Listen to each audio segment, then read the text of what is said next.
Hi, I'm James, and welcome back to Hypertops. I have some unfortunate news. My Guinness World Record attempt was denied. I previously made the world's longest spinning fidget spinner, but the actual record is the longest time to spin a fidget spinner on one finger. And since my fidget spinner weighed well over 400 grams, I supported my finger on a 3D printed stand during the attempt. And I thought this would be acceptable, as there were no rules against it, and previous records used some fairly significant supports as well. However, Guinness decided it was against the spirit of the record and rejected the attempt. But if you've been following the channel for a while, then you'll know that I wasn't going to leave it there. So over the last few months, I've redesigned the spinner, used cutting-edge manufacturing techniques including wire EDM, and even trained my forearms, all to come back and beat this record properly.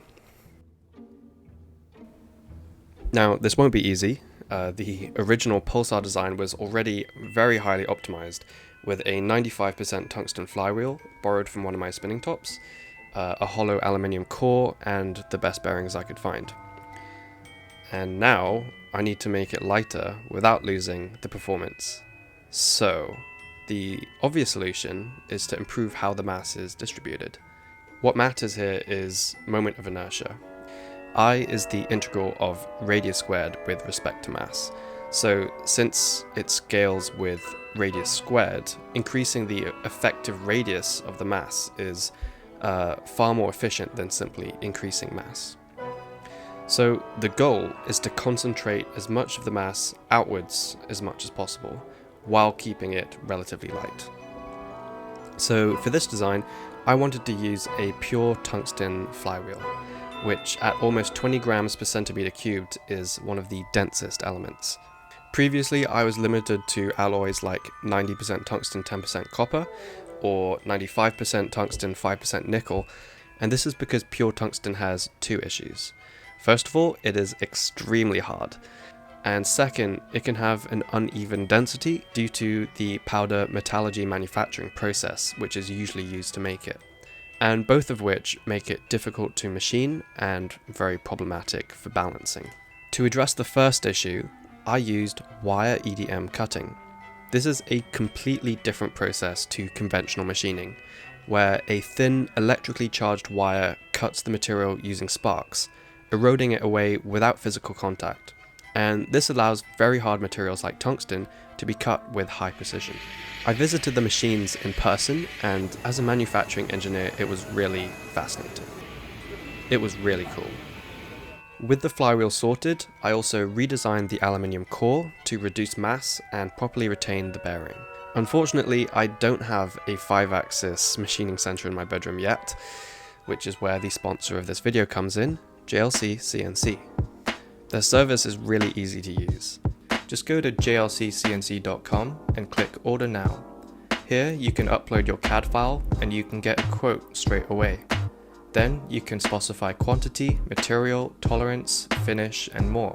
I went for a super precise 0.05mm, and the parts I got could be used out of the box without modification. I've been using their parts for a while, and I'm consistently impressed with both the quality and the process. They even ask clarifying questions and suggest improvements to ensure successful machining, without any additional cost. If you want to try them out, there's a link in the description and a discount for new customers. Thanks again to JLC CNC for sponsoring this video. To complete the spinner, I used an R188 hybrid bearing with 10 silicon carbide ceramic balls. The compact size, hardness, and lack of lubricant help to minimize friction. And with that, the BOSON fidget spinner is complete. It has a diameter of 65mm and weighs 377 grams, making it 11% lighter than Pulsar, while the moment of inertia is only 7% lower. This indicates a more efficient mass distribution. After some practice and using my usual starting technique, I achieved a time of 33 minutes and 14 seconds. In testing, the spin time was quite volatile, and even a tiny contamination in the bearing could significantly reduce performance. However, I only needed to beat the previous record of 25 minutes, and with this lighter design, it felt achievable. As I mentioned earlier, my previous attempt was rejected due to how I supported my finger, despite there being no explicit rules against it. So I was tempted to reattempt the world record on this finger, however I decided not to risk it and instead to copy what the previous record holders did. The problem is that holding this position places quite significant strain on the forearm. And if you think I'm exaggerating, have a go at balancing a full soda can on your finger for half an hour. On the day of the attempt, I gathered 4 witnesses and timekeepers at the same coffee shop, and the rest is history. Okay, I'll also stand up again. Go.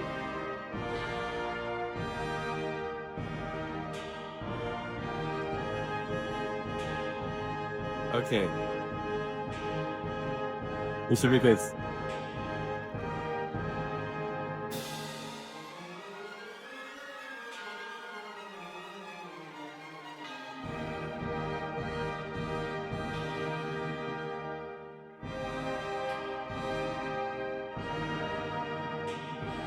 Three, 44, 45. Broke the record? Yeah. Oh, yay. Yes.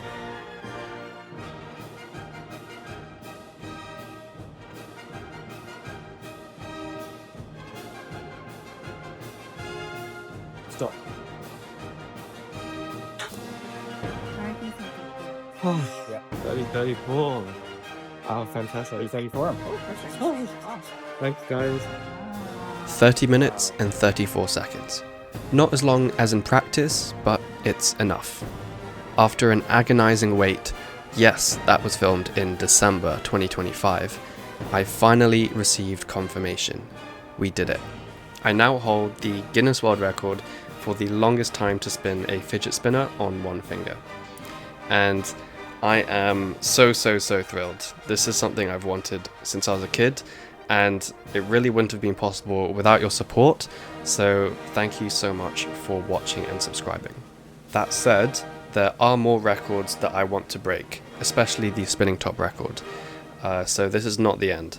See you in the next video, and thanks for watching.